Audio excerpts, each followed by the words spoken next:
Hello friends, welcome to my YouTube channel. आज की इस वीडियो में हम लोग बात करने वाले हैं क्लास 8 के सब्जेक्ट सोशल साइंस के मॉडल पेपर सेट 3। इससे पहले सेट नंबर 2 तक आप लोग को हम दे चुके हैं। अगर नहीं देखे तो उसका लिंक हम डिस्क्रिप्शन बॉक्स में डाल देंगे या प्लेलिस्ट में जाकर देख सकते हैं।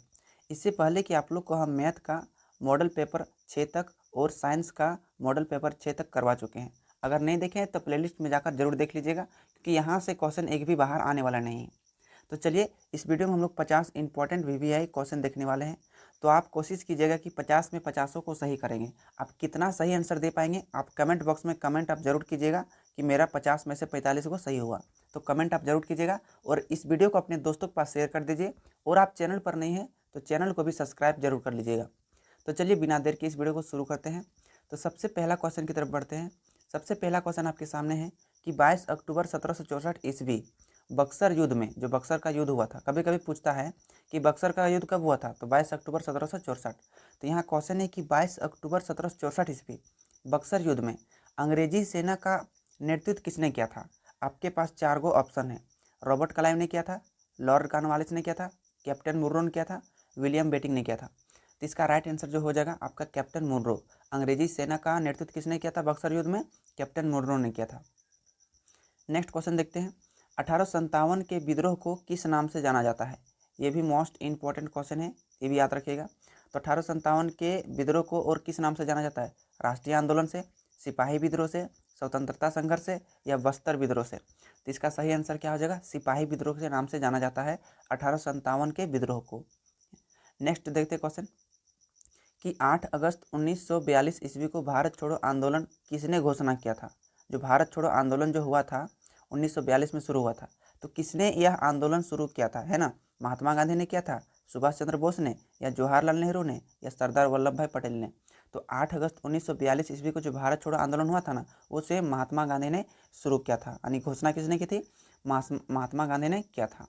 नेक्स्ट क्वेश्चन देखते हैं कि भारत के पहले गवर्नर जनरल कौन थे? जो भारत के पहले गवर्नर जनरल कौन थे, ये भी याद रखिएगा। आपके पास ऑप्शन है जेम्स रेनेल, या वारेन हेस्टिंग्स, या लॉर्ड माउंटबेटन, या रॉबर्ट क्लाइव। तो आपका ऑप्शन क्या हो जाएगा? तो आपका सही आंसर हो जाएगा वारेन हेस्टिंग्स। भारत के पहले गवर्नर जनरल कौन थे? Warren Hastings. Option number B आपका सही आंसर हो जाएगा। नेक्स्ट हम लोग देखते हैं, धन की निकासी का सिद्धांत किसने दिया? ये भी एक बार क्वेश्चन पूछा गया है, तो आप लोग के एग्जाम की दृष्टि से मोस्ट वीवीआई क्वेश्चन हो जाएगा। तो धन की निकासी का सिद्धांत किसने दिया था?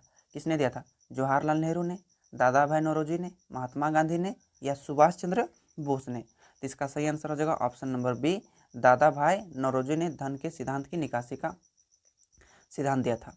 नेक्स्ट क्वेश्चन की तरफ हम लोग बढ़ते हैं। नेक्स्ट क्वेश्चन में कहा गया है कि भारी अभियंत्रण संयंत्र यानी HEC झारखंड राज्य के किस शहर में स्थित है? जो HEC जो है, भारी अभियंत्रण संयंत्र, झारखंड राज्य के किस शहर में स्थित है? धनबाद में है, बोकारो में है, या रांची में है, या जमशेदपुर में है? तो इसका सही आंसर जो हो जाएगा ऑप्शन नंबर सी, रांची में है ना। नेक्स्ट क्वेश्चन हम लोग देखते हैं, नीलांबर और पीतांबर किस समाज से आते थे? ये भी मोस्ट इंपॉर्टेंट क्वेश्चन है, ये बार बार रिपीटेड हो रहा है ना। तो नीलांबर और पीतांबर किस समाज से आते थे? मुंडा समाज से, संथाल समाज से, भोक्ता समाज से, या खोंट समाज से? तो जो इसका सही आंसर जो हो जाएगा ऑप्शन नंबर सी, भोक्ता समाज से आते थे नीलांबर और पीतांबर। अगला क्वेश्चन की तरफ बढ़ते हैं। अगला क्वेश्चन में कहा गया है कि 1791 ईस्वी में ब्रिटिश जोनाथन डंकन द्वारा हिंदू कॉलेज कहाँ स्थापित किया गया था? जो हिंदू कॉलेज जो था 1791 में स्थापित किया गया था, लेकिन कहाँ? तो आपके पास ऑप्शन है लखनऊ में, कोलकाता में, दिल्ली में, या बनारस में? तो इसका सही आंसर जो हो जाएगा ऑप्शन नंबर डी, बनारस में स्थापना किया गया था। अगला क्वेश्चन की तरफ हम लोग बढ़ते हैं। अगला क्वेश्चन में कहा गया है कि विश्व की औसत जनसंख्या घनत्व या जनसंख्या घनत्व क्या है? जो पूरी दुनिया में, जो पूरी विश्व में कहा गया है जनसंख्या घनत्व। जनसंख्या घनत्व क्या होता है? प्रति इकाई वर्ग किलोमीटर में मिलने वाली जनसंख्या को हम लोग जनसंख्या घनत्व कहते हैं। जैसे मान के चलो 1 किलोमीटर का हम लोग क्या करेंगे? वर्ग बनाएंगे, इधर भी 1 किलोमीटर, इधर भी 1 किलोमीटर, इधर भी 1 किलोमीटर। तो इसके भीतर में जितना भी लोगों की संख्या मिलेगा उसी को हम लोग बोलेंगे जनसंख्या घनत्व। तो पूरी दुनिया में जनसंख्या घनत्व कितना है? तो आपके पास ऑप्शन है 28 व्यक्ति प्रति वर्ग किलोमीटर, या 140 व्यक्ति प्रति वर्ग किलोमीटर, या 80 व्यक्ति प्रति वर्ग किलोमीटर, या 14 व्यक्ति प्रति वर्ग किलोमीटर। तो इसका जो सही आंसर हो जाएगा आपका ऑप्शन नंबर डी हो जाएगा, 14 व्यक्ति प्रति वर्ग किलोमीटर। यानी एक वर्ग जो बनाएंगे ना, इस वर्ग के अंदर 14 को व्यक्ति मिलेगा पूरी दुनिया में यदि देखा जाएगा, है ना। तो अगला क्वेश्चन की तरफ हम लोग बढ़ते हैं। विश्व वन दिवस कब मनाया जाता है? तो आपके पास ऑप्शन है 5 जून को, 21 मार्च को, 23 सितंबर को या 1 जुलाई को। तो इसका सही जो आंसर हो जाएगा 21 मार्च को विश्व वन दिवस मनाया जाता है, ऑप्शन नंबर बी। अगला क्वेश्चन की तरफ बढ़ते हैं। निम्न में से कौन लोह खनिज नहीं है?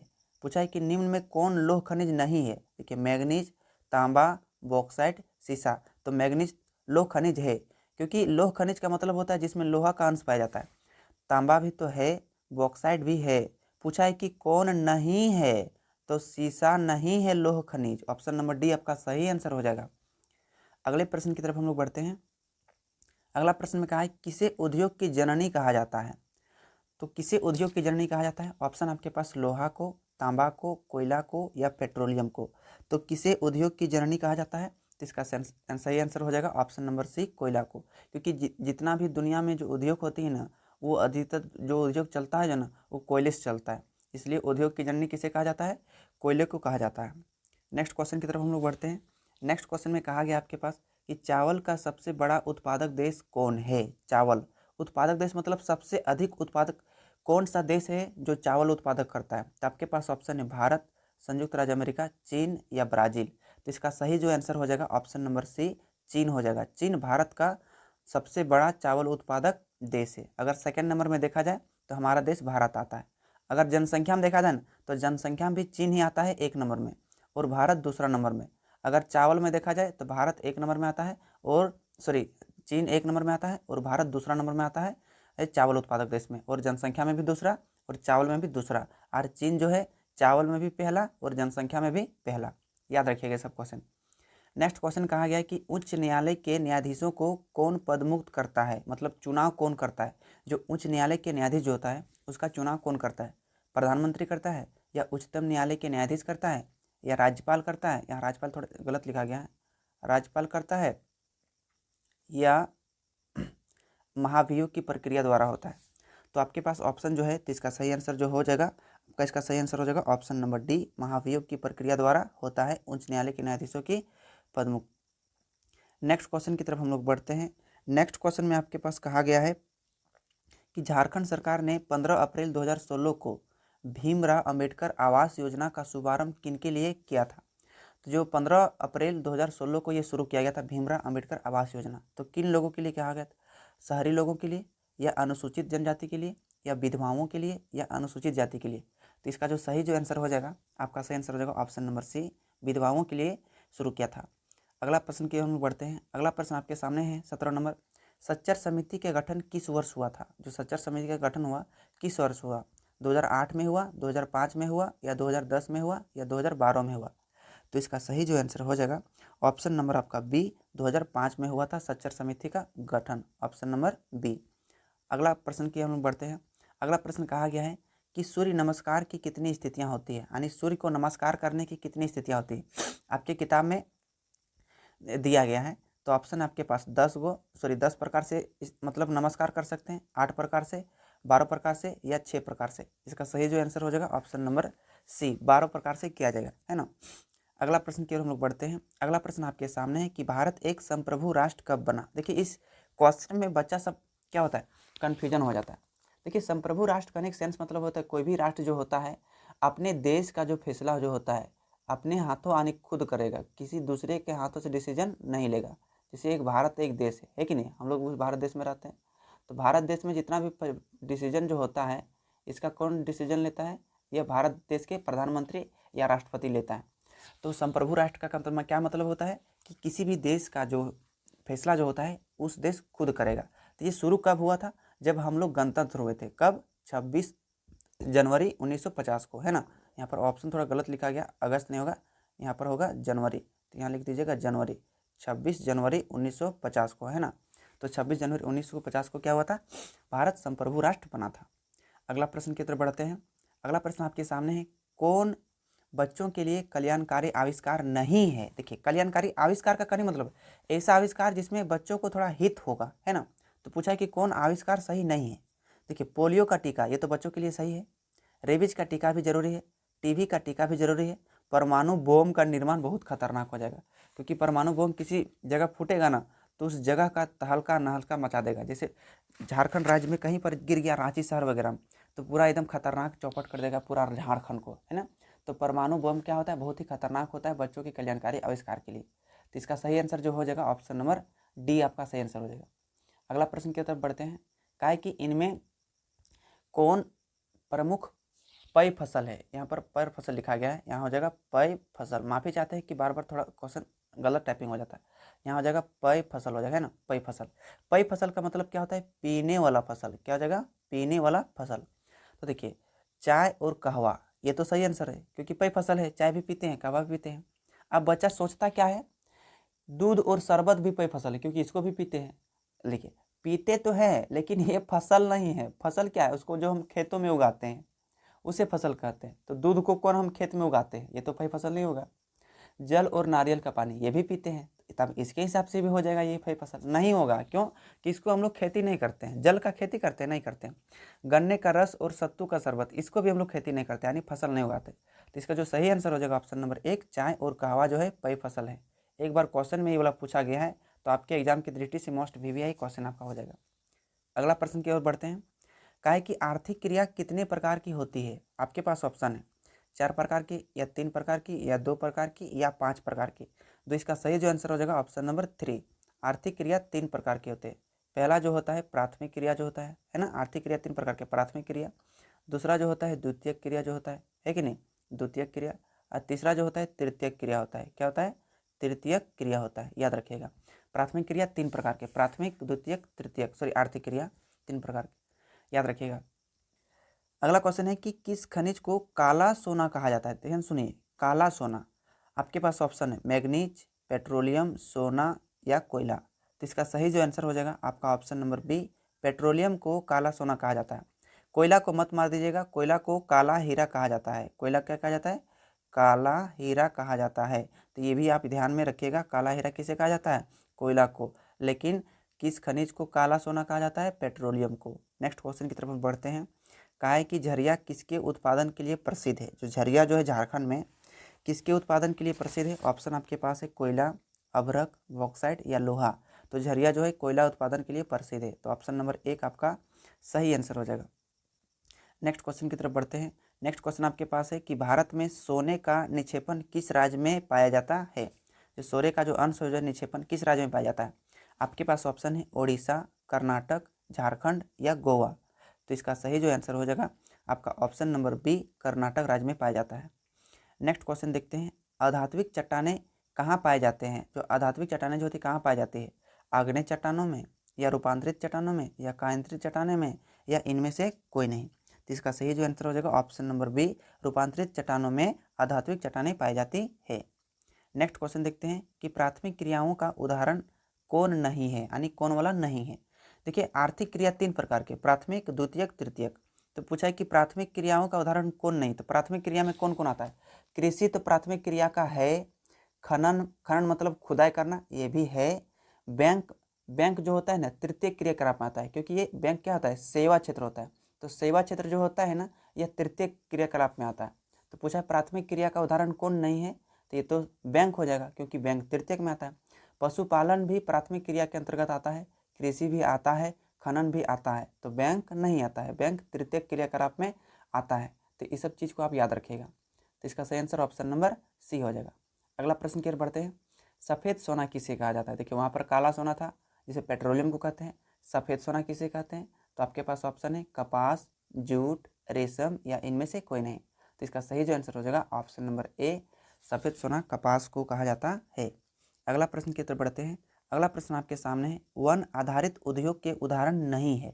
कौन जो है वन पर आधारित उद्योग नहीं है। देखिए चीनी उद्योग, या कागज उद्योग, या लाह उद्योग, या आयुर्वेद दवा उद्योग। देखिए ना, आयुर्वेद दवा उद्योग ये तो हम लोग वन से आधारित है, लाह उद्योग ये भी वन से आधारित है, कागज उद्योग ये भी वन से आधारित होते हैं। चीनी उद्योग नहीं है, क्योंकि इसको क्या करते हैं हम लोग खेती करते हैं, तो ये वन से हम लोग नहीं करते हैं। तो इसका सही जो आंसर हो जाएगा आपका ऑप्शन नंबर 1, चीनी उद्योग हो जाएगा। अगला प्रश्न के रूप में बढ़ते हैं। टिस्को की स्थापना कब हुई। टिस्को है ना, टिस्को की स्थापना कब हुई। इसका फुल फॉर्म याद रखिएगा, Tata iron and steel company, CO से कंपनी हो जाएगा। तो इसका स्थापना कब हुआ? ऑप्शन आपके पास है 1905 में या 1907 में या 1901 में या 1909 में। तो इसका सही आंसर हो जाएगा ऑप्शन नंबर बी, 1907 में टिस्को की स्थापना किया गया। नेक्स्ट क्वेश्चन की तरफ बढ़ते हैं। 31 नंबर, कांग्रेस के पहले अध्यक्ष कौन थे? जो कांग्रेस का जो पहले अध्यक्ष कौन थे? देखिए कभी कभी पूछता है कि कांग्रेस का गठन कब हुआ था, तो 28 दिसंबर के 1885 को कांग्रेस का गठन हुआ था, याद रखिएगा। तो आपके पास ऑप्शन है ए ओ ह्यूम, व्योमस चंद्र बनर्जी, राजेंद्र प्रसाद या सुरेंद्र नाथ बनर्जी। तो कांग्रेस के पहले अध्यक्ष कौन थे? तो इसका सही जो आंसर हो जाएगा ऑप्शन नंबर बी, व्योमस चंद्र बनर्जी। व्योमस चंद्र बनर्जी को ऑप्शन में कभी कभी WC बनर्जी लिखा रहता है, WC बनर्जी यानी व्योमस चंद्र बनर्जी।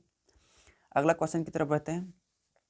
प्रथम विश्व धर्म सम्मेलन किस शहर में हुआ था? विश्व धर्म जो मतलब पूरी दुनिया में जो अपने अपने धर्म का जो प्रचार प्रसार जो होता है, इसका सम्मेलन यानी गठन किस शहर में हुआ था? तो अमेरिका में हुआ था, इसको याद रखिएगा। तो अमेरिका के किस शहर में? तो याद रखिएगा अमेरिका में लंदन नहीं है, कैलिफोर्निया अमेरिका में है, शिकागो भी है ना, शिकागो। तो किस शहर में हुआ था? शिकागो शहर में हुआ था। किस शहर में? शिकागो शहर में हुआ था विश्व धर्म सम्मेलन। नेक्स्ट क्वेश्चन की तरफ बढ़ते हैं। अगला है कि प्रार्थना समाज के संस्थापक कौन थे? जो प्रार्थना समाज के संस्थापक कौन थे? ऑप्शन आपके पास नारायण गुरु, रविंद्रनाथ ठाकुर या डॉक्टर आत्माराम पांडुरंग या ईश्वर चंद्र विद्यासागर। तो इसका सही जो आंसर हो जाएगा, इसका सही आंसर होगा option number C, doctor Atmaram Pandurang ने क्या किया था? प्रार्थना समाज की स्थापना किया था। नेक्स्ट क्वेश्चन की तरफ बढ़ते हैं। आगे कहा गया कि रोलेट एक्ट कब लागू किया गया? रोलेट एक्ट कब लागू किया गया? 8 मार्च 1919 को या 12 मार्च 1921 को या 8 मार्च 1917 को या 28 मार्च 1929 को। तो इसका सही जो आंसर हो जाएगा ऑप्शन नंबर ए, 8 मार्च 1919 को रोलेट एक्ट लागू किया गया था। जालियांवाला बाग हत्याकांड कब हुआ था? 13 अप्रैल 1919 को हुआ था जालियांवाला बाग हत्याकांड, ये भी आप याद रखिएगा, है ना। नेक्स्ट क्वेश्चन तरफ बढ़ते हैं। झारखंड के माइकल किंडो किस खेल से संबंधित रखते थे? यानी झारखंड के माइकल किंडो जो था किस खेल से संबंधित रखते थे? क्रिकेट से या हॉकी से या फुटबॉल से या खो खो से। तो इसका सही जो आंसर हो जाएगा, इसका सही आंसर हो जाएगा ऑप्शन नंबर बी, हॉकी से संबंधित रखते थे झारखंड के माइकल किंडो। नेक्स्ट क्वेश्चन की तरफ बढ़ते हैं।